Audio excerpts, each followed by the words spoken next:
Old Ashok mobile shop యజమానులకు న్యాయం చేయండి, అభివృద్ధికి తాము అడ్డం కాదని మున్సిపల్ అధికారులకు రామగుండం ఎమ్మెల్యేకు బాధితులు విజ్ఞప్తి చేశారు. గోదావరికని ప్రెస్ క్లబ్లో గురువారం ఏర్పాటు చేసిన విలేకరుల సమావేశంలో వారు మాట్లాడుతూ రోడ్డు వెడల్పు పేరుతో ఇప్పటికీ 2 సార్లు కూల్చివేతలకు గురికావడం జరిగిందన్నారు. ఇది వరకు ఇంటి స్థలం ఉండేదని, అది కాస్త రోడ్డు వెడల్పు పేరుతో చిన్న డిక్కీ షాప్ స్థలంగా మారిందని వాపోయారు. అయినా తమకు సరైన న్యాయం చేస్తే రోడ్డు వెడల్పు సహకరిస్తూ ఖాళీ చేసి వెళ్లడానికి సిద్ధమని తెలిపారు. తమకు శాశ్వత న్యాయం జరిగేలా నోటి మాట కాకుండా లీగల్గా పేపర్పై మరో చోట అవకాశం కల్పిస్తామని, మా జీవనోపాధికి ఆటంకం ఏర్పడకుండా చూడాలని, అన్యాయంగా తమను రోడ్డుపై పడేయొద్దని వేడుకున్నారు. చెప్పా పెట్టకుండా అర్ధరాత్రి కూల్చివేతలు మాత్రం చేయొద్దని, మమ్మల్ని భయభ్రాంతులకు గురిచేసే ఆలోచనలు మానుకోవాలని కోరారు. నష్టపరిహారం ఇవ్వకుండా నిర్దాక్షిణ్యంగా మా షాపులను కూల్చివేయడానికి ప్రయత్నిస్తే ప్రతిఘటిస్తామని, లీగల్గా పోరాటం చేస్తామని తెలిపారు. తీసుకున్నాం. ఇప్పుడు దాని తర్వాత మేము బతుకుతున్న సమయంలో ఇప్పుడు మళ్ళా వెడల్పు కార్యక్రమం అని, అభివృద్ధి కార్యక్రమం అని ఒకటి స్టార్ట్ చేశారు. చేస్తే మేము దాన్ని విభేదిస్తలేము. ఎందుకంటే ఇది మేము పుట్టిన ఊరు కాబట్టి, మా ఊరు అభివృద్ధి అవుతుంది అంటే మాకు కూడా చాలా సంతోషం. మన పుట్టిన ఊరు మనకు డెవలప్ అవుతుంది అంటే మేము కూడా సంతోషపడతాం. కాకపోతే ఏమంటున్నా అంటే ఇప్పుడు మీరు తీసేయాలన్నా చేయాలన్నా మేము గత 70 నుంచి అంటే దగ్గర 54 సంవత్సరాల నుంచి ఉన్నాం మేము అక్కడ. వారిని అధికారులను, స్థానిక శాసనసభ్యుని రిక్వెస్ట్ చేసి ఏమని అడుగుతున్నామంటే, మేము ఇన్నేళ్ల నుంచి మేము ఆడ జీవనోపాధి పొందుతున్నాం కాబట్టి దయచేసి మా కుటుంబాలు రోడ్డు మధ్యలో పడకుండా, మా పిల్లలు ఆగం కాకుండా, చదువు మధ్యలో పిల్లలు ఆగమై మళ్ళీ రోడ్ల మీద తిరిగే పరిస్థితి కల్పించకుండా దయచేసి మమ్మల్ని మీరు అర్థం చేసుకొని, మాకు రేపు భవిష్యత్తులో మీరు ఏదైనా చేయాలంటే మీకు 100% మేము సహకరిస్తాం. కానీ మా బాధను అర్థం చేసుకొని మాకున్నటువంటి పరిస్థితిని అర్థం చేసుకొని మీరు మాకు ఏ విధంగా న్యాయం చేస్తారో ఆ విధంగా న్యాయం చేసి మాకు లీగల్గా అథెంటిఫిక్గా మీకు ఇది ఇస్తున్నాము, ఇది ఉన్నది అని మాకు కాగితం రూపకంగా ఇచ్చి మాకు చూపించినాక స్వచ్ఛందంగా మేమే వెళ్ళిపోవడానికి సిద్ధం.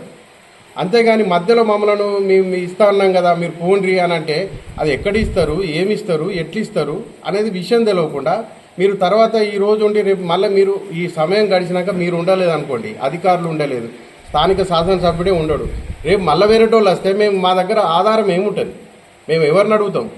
ఇప్పుడు మా దగ్గర ఇవి ఉన్నది. ఇప్పుడు మేమేమి ఏం చూపిస్తున్నాం? ఇప్పుడు మీకు ఇది వైఎస్ రాజశేఖర రెడ్డి గారి పట్టా ఉన్నది. ఇప్పుడు వైఎస్ రాజశేఖర రెడ్డి గారికి పట్టా తర్వాత ఏమున్నది? ఎల్ఆర్ఎస్ కట్టినాం. ఏది మున్సిపల్కు ఆ ల్యాండ్ మీద ఎల్ఆర్ఎస్ కట్టినాం. ఈ ఎల్ఆర్ఎస్ కాగితాలు ఉన్నాయి. ఇంటి పన్ను రెగ్యులర్గా కడుతున్నాం 50 సంవత్సరాల నుంచి. కరెంటు బిల్లు కడుతున్నాం. మేము అదే ప్రాంతంలో ఓల్డ్ అశోక్ థియేటర్ గూడ ప్రహారీ కూడా ఆనుకొని మా కుటుంబాలకి, మా 20 మంది కుటుంబాలకి ఆడ షాప్స్ ఉండడం జరిగింది.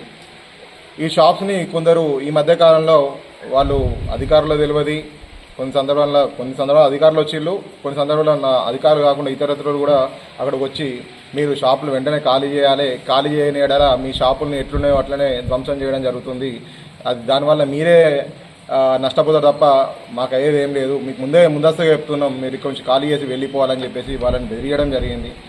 మీ బెదిరింపులను కూడా మేము కలెక్టర్ను, అడిషనల్ కలెక్టర్, లోకల్ బాడీస్ గారి దృష్టికి తీసుకెళ్ళడం జరిగింది, కమిషనర్ గారి దృష్టికి కూడా తీసుకువెళ్ళడం జరిగింది.